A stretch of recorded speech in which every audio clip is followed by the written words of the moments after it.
All right, good evening, everybody. It's Nate G here, along with Dr. Doug Lisle. Dr. Lisle, how are you doing? I'm doing good. Excellent. Well, last week we had a very interesting topic that fired up a lot of emails that I got, and I'm sure, Dr. Lisle, you got them as well. Sure. About speech pathology. Yes, we did. And you know what? You did a terrible job, Nate. You're not supposed to let me be stupid. You're supposed to make me look good. All right. Yeah, let's start this out because that was an interesting little thing that happened. We had a question about speech pathology. I actually forget what the question was. It was a grad student writing to us about language, and I can't remember what else. But for some reason, I went on a little rant about speech pathology, and I have to deeply apologize because I was out of line and not very well informed about this. And so I offended a bunch of people, it's all your fault. And actually, it's Jack's fault for that rant about that jingle, making me way too confident in myself. So I am actually sorry for hurt feelings and offense. What I would like to do, though, it was interesting because I felt bad about it for a couple days, and I was thinking about why it is that I actually said the things that I did. And it took me a couple days, actually. I was sort of was confused about it. And I would go through the arguments about what I was thinking, and I started to look up data on speech pathology, and I can niche pick the research to support my position. And I thought, no, I'm not the slightest bit interested. I have no axe to grind with speech pathology at all. Never even think of it. And I thought, okay, what's going on? And after a while, after a couple of days, something dawned on me I tried to get to what really was bothering me. And what's bothering me, or what has bothered me and does, is a propensity in humans to have what I'm going to call interventional overconfidence, or even arrogance. I would call it arrogance in some conditions. I wouldn't call it that in speech pathology. And I've been aware of this for a long time, and it's been a personal frustration of mine for really all of my adult life. So the first intellectual investigation of any sort that really caught my imagination was economics, and I started out as an econ major at UC San Diego, and I was very, very interested in it, but it was confusing and it was seemingly very complicated. And one day, by chance, I was in the library at UC San Diego, and I wanted to take a break from studying. And I just went looking on the shelves for some reason, and in the econ section, I was actually looking for, I don't know why I did this, but I was just looking for something different than what I was studying. And, I have a tiniest bit of openness to experience, but not much. And I saw a book by an author, but I was aware of the author from a different context. And I knew that he was theoretically interesting, and it was Harry Brown. And the book was called You Can Profit from a Monetary Crisis. And so I sat down and I decided to start to read it. I just wanted to sort of get a different opinion. And that book was a revelation. I sat there in that library and read for about 3 hours straight, just didn't move. I remember I sat on a chair, a comfortable chair, when everybody was buzzing around, and I was riveted. And he took me on a journey to understand economics in a way that was not being explained in class. It was magnificent. And I walked out of there basically done with economics as a university study. And I began to challenge professors with this logic that I soon started to read what is now known as Chicago School Libertarianism. And I became acquainted with Milton Friedman and Murray Rothbard at Stanford, and F.A. Hayek, who at Chicago, and a writer by the name of Henry Hazlitt, who simplified many of the ideas of Ludwig von Mises. As I read these works, I became more and more confident that what I was learning in school was seriously challenged to the point of being, well, let's put it this way. It's not like the world didn't recognize the view that I was learning. Milton Friedman would win the Nobel Prize in economics in 1976. So what Friedman writes about in a book called Free to Choose, which is a jewel which is sort of lost to the current generation, is essentially a treatise showcasing interventional arrogance on the part of government. That where the government intervenes, tries to do things differently, it backfires and messes things up. And so I wind up becoming a psychology major and going into psychology. And I carried with me an irritation of the amount of poverty and waste that went on behind government interventions. And I watched it with my own eyes. Jimmy Carter's mismanagement of the economy is legendary. For people that are too young or would not know, I want you to imagine what it's like to live in a real estate market where the mortgage rates are 18%, because that's what happened. Okay, so this was an extraordinary mismanagement of the economy. The Republicans are really no better. There has been messes, booms, and busts under different administrations.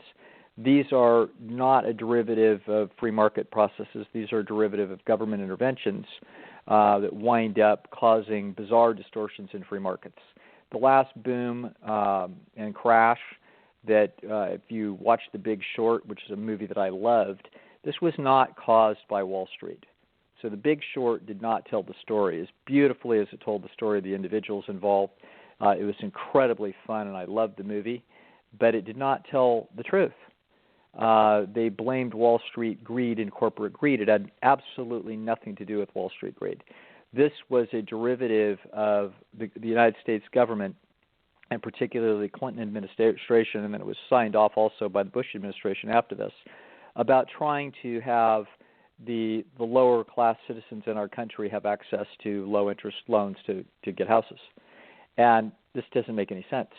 And so when they signed these things into law, they made it inevitable that there would be a boom in the construction industry and the real estate industries that would inevitably not be sustainable, and it would crash. Which it did spectacularly and brutally, and tremendous damage done to people's lives behind this kind of interventional arrogance. So I was well acquainted with this concept even in my early 20s. And when I went to grad school in clinical psychology, I quickly observed that the same type of thing was going on in clinical psychology. I would have to do assessments for the public. The public would pay money to the University of Virginia for the grad students to do assessments for various and sundry reasons. And these assessments were bogus. And we were handed the keys to how it is to tell the story about what judges ought to be thinking by giving people Rorschach tests. And I knew that there wasn't any scientific justification for this, and I objected. And I was nearly thrown out of school behind this. So this kind of pushback and a few teeth that I've got in my head isn't new. I was disgusted with that I was seeing, and I let people know that it was disgusting. I had some support, and as a result of that, I didn't get thrown out of school, but it was close. Again, arrogance, interventional overconfidence, like you know what you're doing, and you can have people look at an ink blot test, and then you can tell a judge what ought to be done dependent upon ink blot tests. It was insane.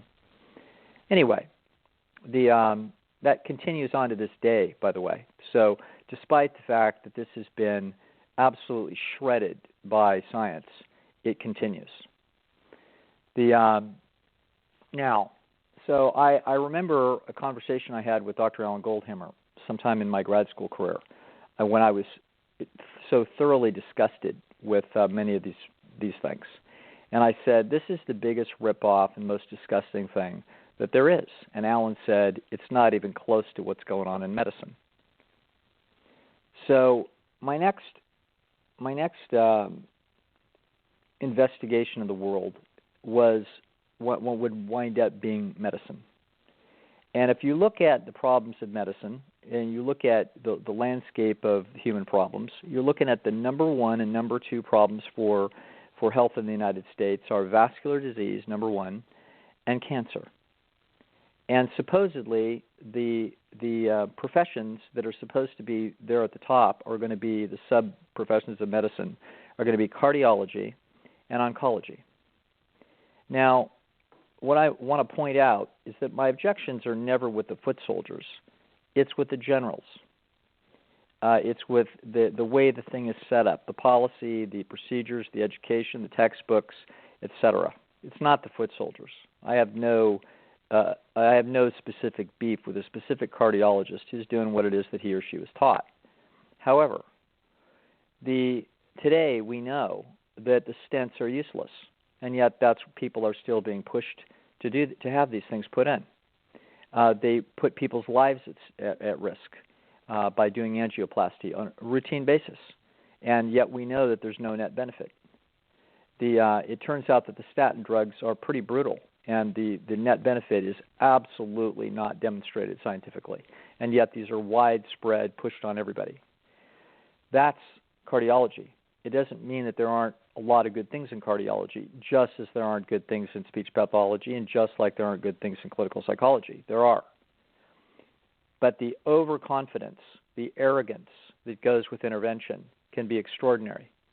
And, cardiologists can put a pacemaker in that could save your life. But a lot of what they're doing is they're putting in stents and angioplasties, they're doing these procedures, and the scientific evidence doesn't support it. Then we go to oncology. All over oncology, people are doing procedures, getting mutilated, getting irradiated, getting chemotherapied, and it turns out there's little or no benefit. And I know this because I've looked at the evidence myself. So there I am not overconfident in my position. I mean, I'm not blowing smoke. I know the data. I'm not going to say every condition, every situation. No, I'm not going to say that. But I'm saying in general, way too much confidence, way too much intervention, arrogance. So you go down the list and you find out that this is a tremendous bias in human beings. And the longer you look at it, it's a little bit hard to try to figure out why.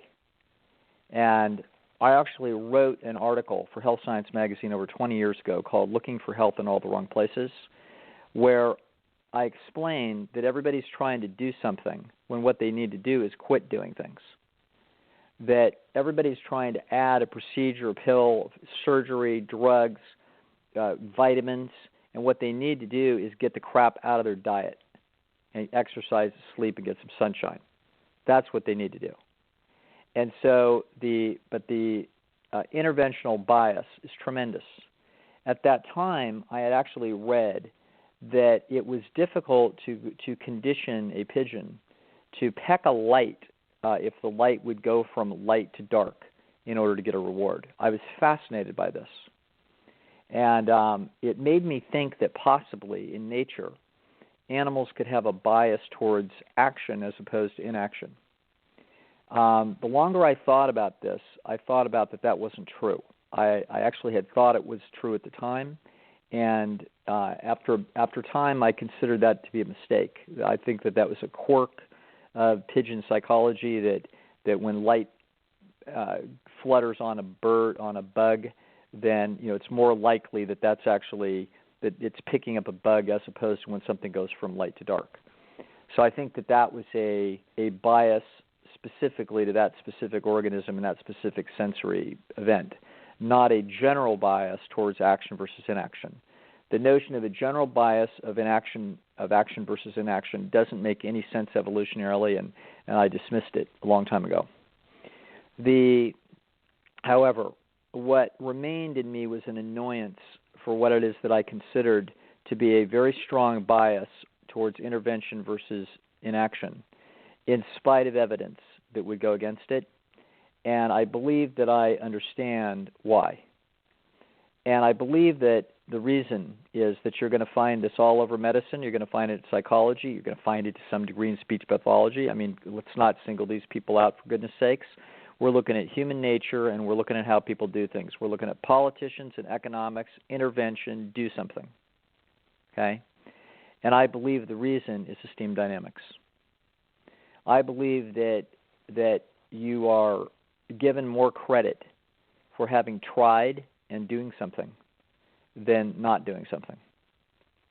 And I believe that there's esteem seeking involved here. And this isn't something bad in human affairs, but it's a dangerous issue in human affairs. And it's a wasteful issue in human affairs. And when there is scientific evidence against it, it's a disgusting characteristic in human affairs. And so I am well aware of this bias. I don't talk about it much. It's a quiet little simmering annoyance that's been in my mind literally for about 40 years. And it goes back to my puzzlement and irritation at the professors at UC San Diego in the economics department when they were confronted by me by the arguments of Milton Friedman, were not kind to me, and they were not respectful. And I was feeding them the arguments of their position from a Nobel Prize-winning economist, and they weren't interested. Okay? And so this is, and on it goes. So we could go right down through the line. The pushback that I got at the University of Virginia for being an irritated, scientifically oriented student when I wasn't going to buy and drink the Kool-Aid of the nonsense projected testing that they were having us do. So I carry with me a quiet irritation for this bias. And across this stage, a young student of speech pathology accidentally asks a question that trips this lever. And that's what you heard.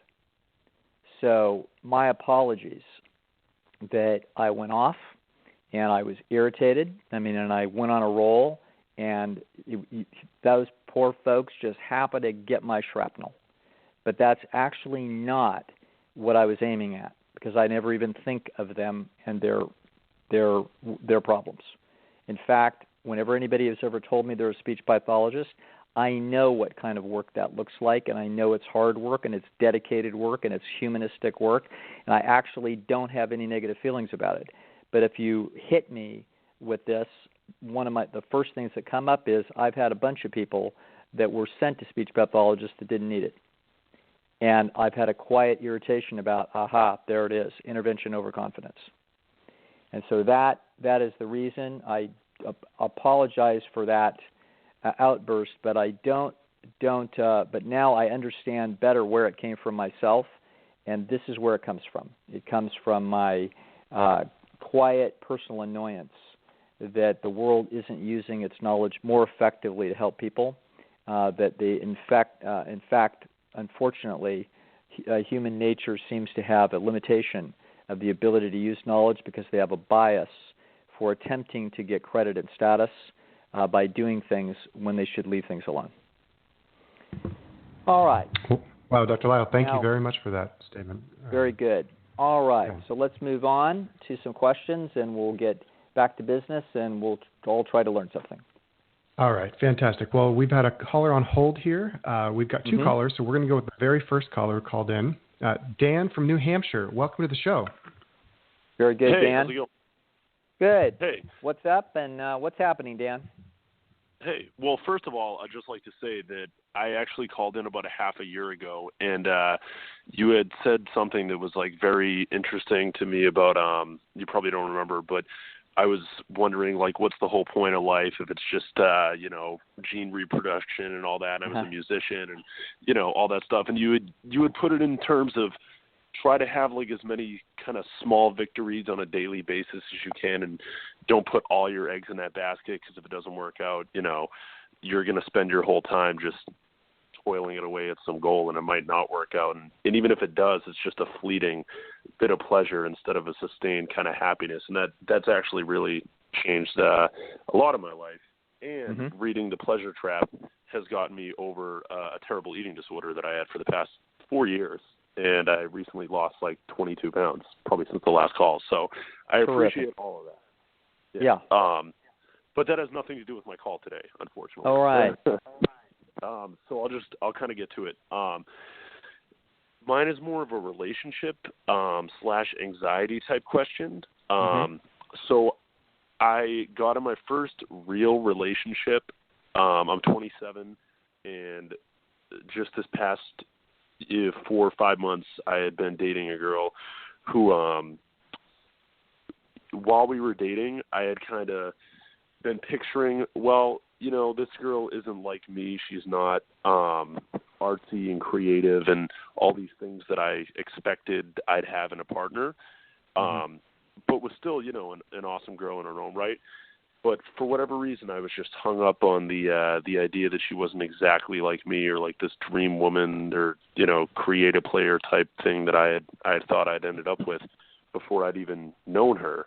I was holding her up to that standard. And so one day I told her that, and I told her, I was like, you know, honestly, I don't know if you're my type. I don't know if this is going to work out. And I think I really hurt her feelings when I said that, and I didn't mean to, but I think I was just looking at like what a partner should be through such a wrong lens at the time. And then inevitably she broke up with me about a month later, which was a few weeks ago. And about a week after she broke up with me, it just hit me like a ton of bricks, how wrong I was about what you're supposed to, you know, have in a partner. It's not necessarily someone who's, you know, a female equivalent of you, or whatever the scenario is gender-wise, that it's just someone that supports you and cares for you and all that. And she did have a lot of, as I started thinking about it, a lot of great things long-term that I think could work out as like a life partner kind of thing. And so the situation that I'm in now is that for Valentine's Day, she bought us tickets to she surprise bought us tickets to go to Austin, Texas, which is a city that I'd always wanted to check out because it has a music scene. And I had told her, hey, maybe I'd like to move there someday. And she bought us tickets to go there and broke up with me a couple weeks before we were going to go, and was just going herself. And so that's really when it hit me. And I'm kind of at a point right now where I think I may have missed out. It's like a crossroads of life type scenario where I may have missed out on a, you know, this could have altered the way my life turns out, that I screwed this relationship up with this amazing girl who could move to a place I've always wanted to move to and did all these nice things for me. And I could have kind of gotten away from where I am in New Hampshire that's kind of lame and just not worried so much about the whole, will I be a successful musician or not, eggs in a basket kind of thing. And I would have just been happy to go there, new city, new adventures. Every day could be fun with a girl that I could love now that I know what love should be. And so she left to go on vacation. And before she did, I tried to, I actually wrote her a song and played it actually for her in her driveway. Did the whole romantic gesture type of thing. And she was pretty receptive to that. I had showed up at her work and we talked another time, and just we had kind of been trying to patch things up.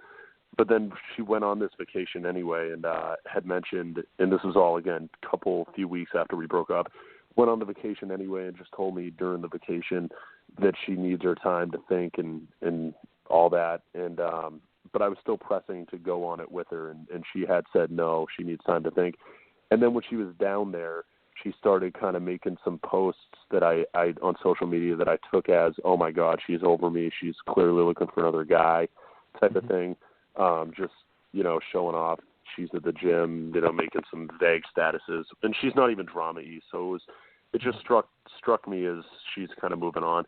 So I panicked and I bought a ticket to go down there, and which I thought could have been creepy. So I didn't end up going. I almost did, but I had a panic attack last night for the first time in my life. I'm a very anxious guy, and it was actually very scary. I've never had one, but I had a panic attack, and mid-panic attack, I broke down and I called her, even though she had requested her space, and I just told her all these different things, like I realized how wrong I was, and that I loved her, and I've honestly never said that to anyone before, and I meant it, and I felt so bad about what I said and so guilty about having told her she's not my type, and just how dumb a thing that was, and how I drove her away. And this time she wasn't as receptive as she was when, like, I showed up at her work and played that song and did all that stuff.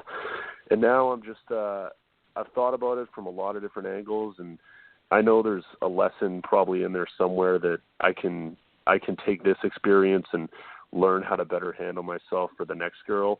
But truth be told, I don't want a next girl. Like, I think this one really could have been a special one for me. And I was just wondering, based on the info that I gave you, which I know was long-winded, if there's any recourse you can see for resurrecting this, or any strategies you would possibly suggest, because I really do love this girl, and I'm really bummed out about it potentially not working out. Well, I just can't imagine anybody saying things negative like that to anybody and insulting them. All right, listen. Here's where you're at. Where you're at is this discussion that you had didn't come out of nowhere. Okay, so what's going on inside your mind is that you're not or you're moving towards what I'm going to call calibration equilibrium. You can't, if you go into a new town and you don't know what the real estate market looks like, if you're moving to Nashville and you've been in Austin, Texas, and you're going to Nashville and you start looking at houses, the first house you look at looks like an unbelievable bargain. You know, it's $280,000 and it's, 4,000 square feet, and you couldn't see anything like that in Austin. So you're breathing heavily. It's like, oh my God, we got to get this right now. You know that what you don't have is calibration equilibrium. You have no idea what the marketplace is. So just about the time you're ready to buy that thing, a little birdie whispers in your ear, you better go check 3 or 4 other houses and make sure this one isn't actually overpriced. So you can't be in love unless you have calibration equilibrium. You have to, the reason is that you have to have knowledge of what your market value is, and you have to have knowledge of what it is that you can reasonably expect to find. And so at 27, it's hard to get there. It can be done, and sometimes a couple of agreeable people can find each other and feel like the other one's a great deal. Most of us struggle for longer than this because we're struggling with the problem of calibration equilibrium. Once we have reasonable equilibrium, then we've got to then when we find something that is in fact we are able to recognize as a very good deal, it's hard to get both sides thinking the same thing at the same time. There's reasons why, for whatever reasons, they are subtle, personality, appearance, all, intelligence, looks, brains, personality, the whole package. There's reasons why you were not thinking that this was some screaming deal. And you gave that feedback to her, and she heard it loud and clear. And now what has happened is, after she essentially chokes that down, thinks it through, and realizes, you know what, this is not a solid place for me. I'm not valued that heavily. I'm not valued heavily enough. Female needs to be valued a lot. They need to feel like they're it. Otherwise, they can sense that they're going to be loved and left. And so she does a preemptive strike, starts to move on, and you do something that has been done a million times by a million guys, which is you panic. And we could call it the Plan B panic. In other words, this is a very, very good Plan B person, that's what your nervous system was looking at it like, and it did not have the sense that this was it.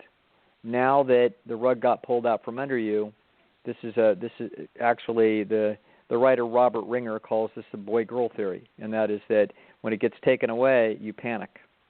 And so this is an ancient instinctual process. Now, what do I think about how to handle this? Well, a reasonable way to handle this. I mean, you did what guys do. God forbid, I've done it. Panic, slobber all over yourself. Try to get the girl back. That gets you out of the anxiety. You know that it's a fine person. You know you love the person. However, the problem is that very often, if you manage to be successful, you may very well find within 30 or 60 days you're having exactly the same feelings that you had in the first place, which is that this is not quite plan A. Okay? So what I would suggest to you is that it's perfectly legitimate to try to get back in the relationship and see what happens. It's her risk. You're going to risk your time and energy. She's going to risk her heart. And you can try to sell her on it. It's perfectly legit. My strategy, the main strategy, obviously, that comes out of the Stone Age is you better panic fast, because a female that is loose on the loose is now shopping and may get a better offer than you, and so you better, obviously she's not chopped liver relative to your mate value. So someone that is as appealing or more appealing than you to her may come along and think that she's a great deal, and at which point you're in trouble. So you're feeling the anxiousness of the competitive problem. Yes. You're supposed to. Okay? You're supposed to. This is supposed to motivate you to do the crazy things you do, sing a song, write a song, perform a song, and everything else under the sun. What I would suggest that you do is that you don't panic over the competitive problem, and that what you do instead is what I call Chinese water torture. And this is what I recommend that people do when they have an esteem dynamic that is in trouble.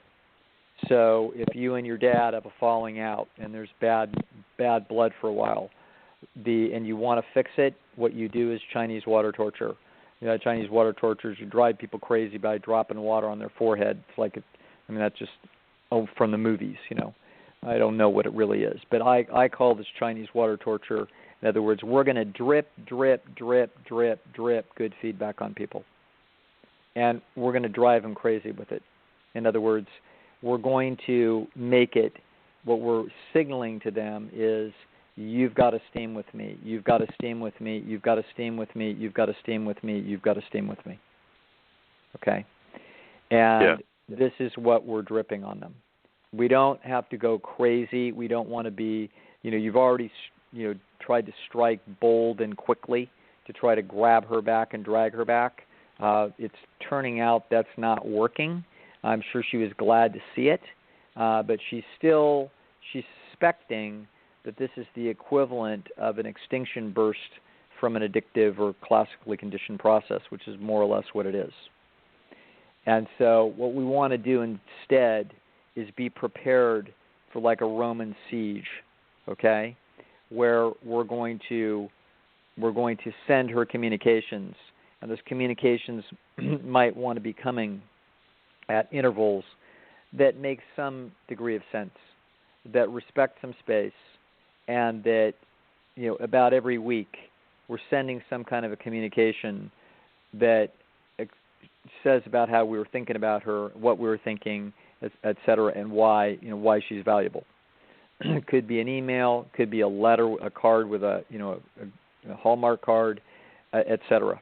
I don't know what else people do these days, but that's all the only things that I know. And so what we want to do is be patient, look at it as investment, not as a panic city, and we may lose, okay? We may lose for a while. She may need to get some positive feedback from somebody else for a while. They may shock up for a while. Then you have to know that almost all new relationships don't make it 90 days.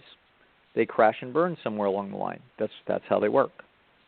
And so if if this girl truly is a great girl, and it turns out that you have mysteriously managed to reach calibration equilibrium, and if it turns out that you actually could be happy with her in the long run and she with you, then what I suggest to you is that you look at this as a siege rather than as a grasp, okay?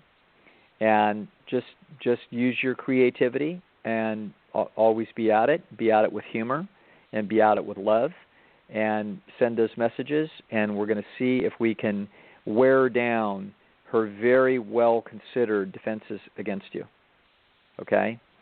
She is stealing and has been stealing herself against you because she feels like she doesn't qualify, and it's hurt her. It's hurt her pretty deep. So what we want to do now is we want to not oversell it, but we want to sell it. Sell it patiently, sell it consistently, sell it with confidence, and that's what you want to do. And that's I think your best chance in the long run, and the best chance for if you do reconcile, that it's reconciling not out of a panic, but out of two people coming together after they've had a bit of time apart to reflect on what the real situation is and see whether or not they want to give it a try. So you don't want to be selling like you're it forever, oh my God, I swear up and down no, forget about it. That's Panic City, and that's overselling. Let's sell the fact that we have considered and we have thought about who she is and why her strengths are so great and how happy they make you. And let's keep selling those things where that she now understands why her esteem is higher to you now than it was before, and that there's a reason for her to possibly trust that it's worthy of another try. Does that make sense? Yeah. Yes, it does. Okay. My only hang up with that is that, again, mid panic attack, I did call her and confess my love and just go overboard. So I feel like that's already kind of out of the barn. It doesn't matter. It doesn't matter that happened. That's fine that happened. I'm looking at this as a much longer project. So I'm looking at this as a 2 to 6 month project that may go through many, a serpentine path here. So be patient. And you stepped in it. I've been known to do that myself. So no panic. No panic. Even though you have panicked, I've panicked before. All right, that's done. That's fine. It's fine. No worries. Now we're going to settle in, and we're going to have some resolve, and we're going to make an investment in this girl, and we're going to see if we get another chance. Okay? Okay. Yeah, I feel like what you say makes a lot of sense because I have listened to other or people that are specifically mating, dating type coaches, and a lot of the advice that I've heard from them and some other friends are do not reach out to her again until she reaches out to you, because she did explicitly tell me, I know you think one of the last texts she sent me was I know you think this is a movie or something, but you need to respect my space, and that was before I called her up when she was on vacation, and I feel like now at this point, any further me reaching out to her, it's a catch-22 because I do want to respect her space, and I can tell it upset her when I didn't respect her space by calling her and telling her that. But I also, like you said, I know that there are threats looming, and just based on kind of some of the stuff she was posting, I was I feel like she's letting it known that she's single again, and I don't want to wait. I want to just know how, should I? I was thinking she does CrossFit, for example, so I was thinking maybe go as a creative way to show her that I value her, going down and paying for a CrossFit membership without her knowing. No, here we go. Listen, don't. Okay, here's what you're going to do.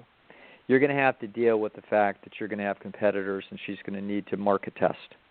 You're just going to have to deal with it. And I don't think I disagree with anybody that says, oh, don't call her back till she calls you back. No, you don't need to do that. But what you do need to do is to look at that calendar and stare at it and realize you're not going to contact her for, you're going to give it a week. Okay, nothing. Yeah. Radio silence. You're not doing this to game her.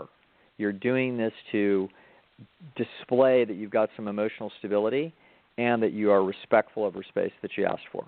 Okay? A week from now, you don't have to call her up. You can send her an email. Don't send her a frickin' tome, okay? Send her a paragraph. Oh, poem. Yeah. No, Okay. don't send her War and Peace, okay? Yeah, don't do I it. got you.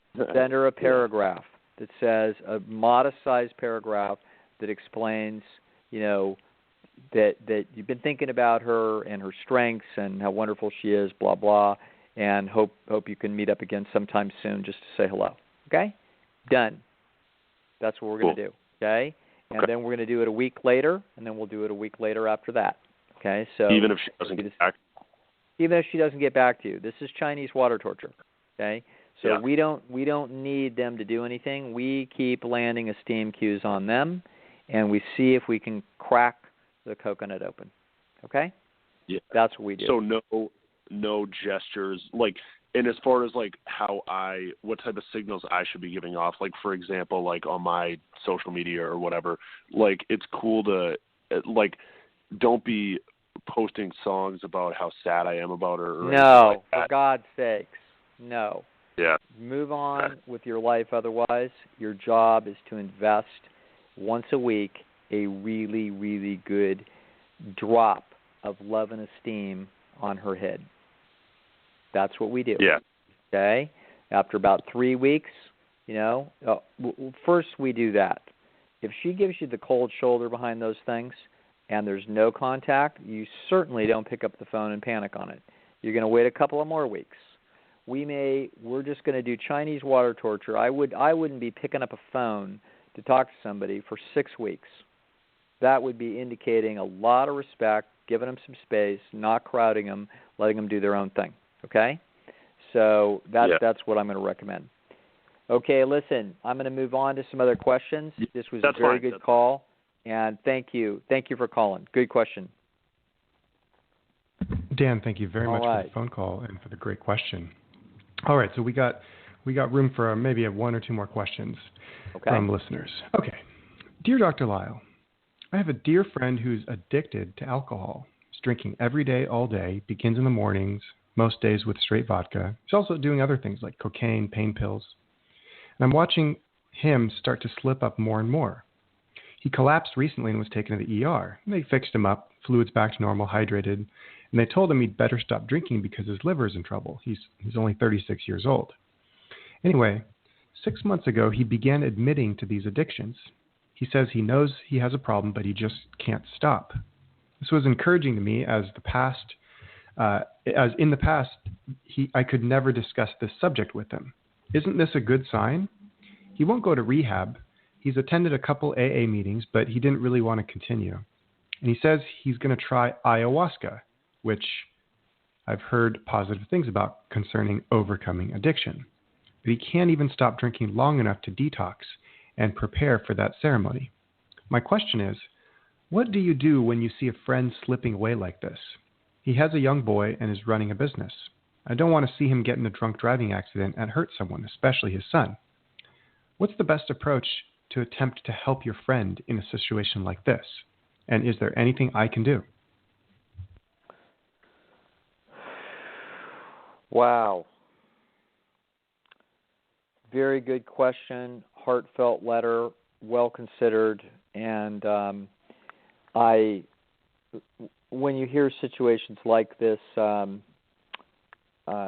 there isn't a lot of hope, and I don't really know anything that I would say would be essentially giving direction where I have no idea where to go on the compass. And neither does anybody else, by the way. Major addictions are exceedingly difficult to defeat. And that's when you're super motivated and you've got a lot of resources. And so I have helped many people through major addictions, and every one of them was a fight. And every single one of the people that I ever helped, gave them a helping hand to pull out of that, was bright, capable, motivated, had a lot to live for. In other words, even with all of that on the line and all the resources that they had on the line, it was still touch and go many times in a long battle. This person is way down deep in the hole, and if you were a statistician handicapping this, you would say no. There's no chance. That doesn't mean there isn't a chance. It just means that this is very deep. So I don't know what is the question is, what's the best approach? I really couldn't tell you. Any approach. You know what I mean? This person, they've heard of AA. They can walk down to an AA meeting and maybe get some support there that might be helpful. If they have health insurance, they can go talk to somebody and make a twice a week appointment out of their schedule to go talk to a counselor that knows something about how to support people out of this, and hopefully some person can pull them in a positive direction. The issue with him driving and their son, etc. Hey, this person's a danger, and if they're driving drunk, which they probably are, who knows if they are or not?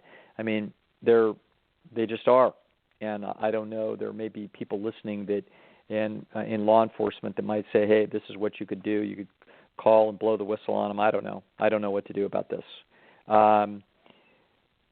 This is a big mess, and so I'm sorry to say that this is just a tough one, and it's heartbreaking to watch people that otherwise are fine human beings that are in the grips. This is what I call the pleasure trap. So when there are substances now that we were never designed to experience those effects. And so certain people are highly susceptible to the influence of this, and it creates, for many people that get in the clutches, it's a trap that they never escape. So all I can say is direct them towards professionals who will do their very best to help. And but this is one where we may need to realize that what you can do is limited, and you need to respect that with your own time and energy. Wow. Okay, maybe one more. All right. One more question. Same topic. Dear Dr. Lisle, can you explain what's going on genetically with how some people can drink moderately or even heavily without being an alcoholic, while others cannot? Specifically, I'd love to hear your take on how you define addiction as a disease. Obviously, people who have alcoholics or addicts in their family are more likely to become an alcoholic themselves, but this seems to really play into the nature versus nurture debate. Is it due to the poor environment of toxic relationships, poor coping skills, etc., that this gets passed down to generations, or is it just the dopamine and serotonin response that is so strong to alcohol that one's genetic variation yields inevitable addiction? If this is the case, is there also a genetic component to which supernormal substances someone might get addicted to, or is someone with the genes of an addict just going to be an addict regardless of which supernormal stimulus they get exposed to? Very, very good question. I believe that the reasons why some people get addicted and other people don't are genetic. I haven't looked at the evidence in a good long while, but that's what it was looking like to me the last time I looked. I am confident that what you have is genetic differences to specific chemicals. So there's people that are highly susceptible to being cocaine addicts and people that are not. And in fact, it's probably most people are not. And it's also true that most people are not susceptible to being alcohol addicts. Even if they didn't drink a great deal of alcohol and are exposed to it and they develop tolerance, in other words, they can be physically addicted to it, but they don't have, out of high use rate, but they don't have the same kind of bang that happens when you're a genetic alcoholic. So those two things might not be functionally all that different if someone is a consistent heavy drinker. And there's people that are highly responsible, conscientious, quite emotionally stable people who are genetic alcoholics. And they can struggle and have a lot of turbulence in their lives around their intermittent problems with alcohol, but they sustain life being as reasonable as someone who is just a consistent, pretty heavy drinker that doesn't have those genes. But there's a difference. People that are alcoholics that are genetic alcoholics are fighting a tremendous fight. This isn't a matter of convenience and choice. This is like a raging fire, and if you light it, it is extremely difficult for them to control what they're doing. So it's not fair. It just happens to be a tricky back door into the nervous system. Let's face it, the world and life is made out of chemicals. Our nervous systems are made out of chemicals. Our feelings are made out of chemicals. So it's no surprise that out there somewhere in the world there was an ability to put chemicals together to bang on human nervous systems in a way that that is extraordinary and disturbing and distorted and unbelievably seductive. And not every nervous system is susceptible. There probably isn't a single individual on earth that would be highly susceptible to cocaine, alcohol, methamphetamine, Darvocet, heroin, etc. In other words, there's probably nobody that is susceptible to all of them. There's people that are susceptible to 2 or 3. There's people that they're susceptible to 1. And I've had many people that were, for example, just susceptible to cocaine, and that would just sort of drove their lives nuts. I've had many people who were just susceptible to alcohol, and that was what wrapped their life around its little finger. So forget the final part of the question.